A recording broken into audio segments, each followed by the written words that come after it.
So we're a couple of weeks into the Titans franchise, and there's already a few moves that we can make that I think would benefit us long term. First and foremost, I want to address the nose tackle position. As you can see here, I'm looking at Damian Harrison from the New York Giants. He could really be a disruptive force for us playing nose tackle in our 3-4 scheme with that 93 strength, 92 play rec, 93 block shedding. He's just a monster of a player.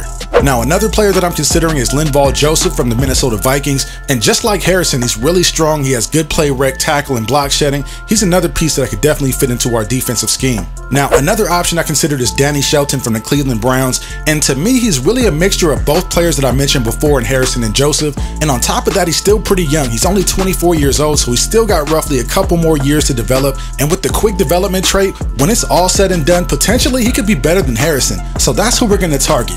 Now, the Browns' top need is a free safety, and we just so happen to have one to spare. Since we picked up Eric Berry in free agency, Kevin Byard is pretty much expendable at this point. So we're going to offer the Browns Byard and a 3rd round pick, and that should be more than enough to get it done.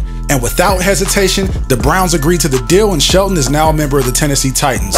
Now, to fill the void at free safety, what I decided to do was take our nickel corner Bryce McCain and convert him into a free safety. This is a move that I actually almost did right before the franchise started, but I decided to put McCourty back there instead, but in the end, I think it's a natural fit for him. So to fill in the void left by McCain at the nickel spot, the first player that came to mind was Bradley Roby from the Denver Broncos. He's just about a skill or two away from being an 80 overall, and I think he'll give us the exact type of play that McCain did, if not a little bit more. So the Broncos needing a D tackle, they like Al Woods, and looking at his skill list, he's still pretty decent. However, he is 30 years old, so he's clearly in regression at this stage of his career. So as much as I might have wanted to keep him around as a backup, I think trading him now and getting some value for him is a pretty good idea. So the Broncos accepted the trade, and unfortunately I wasn't recording at the time, so I apologize, you guys, but the deal was Woods for Roby straight up, and the Broncos accepted. Another move that I made was for Bryant Dre. He's a 6'2 rookie out of Marshall. He was actually on the San Francisco 49er practice squad, but I wanted a 4th cornerback with decent height and good coverage ability, and I think that Dre's 78 zone coverage will give me exactly what I need in dime and quarters packages. Now, outside of D tackle, I feel like our middle linebacker position was the most important to address because Wesley Woodyard at age 32 just isn't the same player he used to be.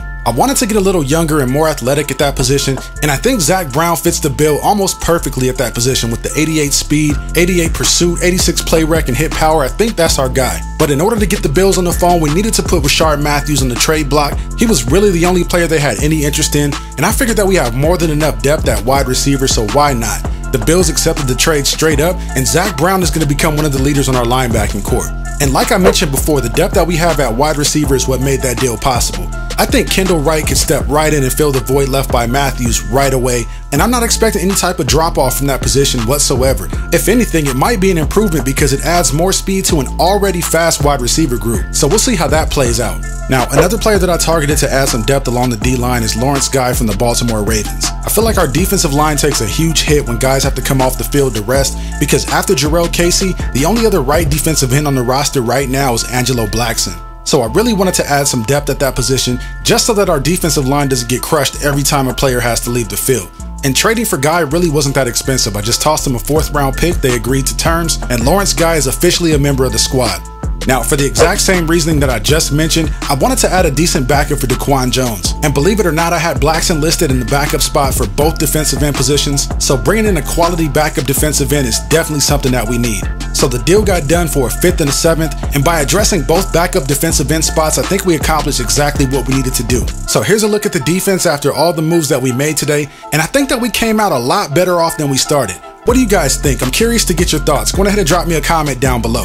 And also, what do you guys think about me trying to trade for like a JJ Watt type of player? Let me know your thoughts on that because I'm really considering making that type of deal. Anyways, you guys, I'm up against it. Don't forget to like, share, comment, and subscribe. I'm signing off, and I'll see you in the next one.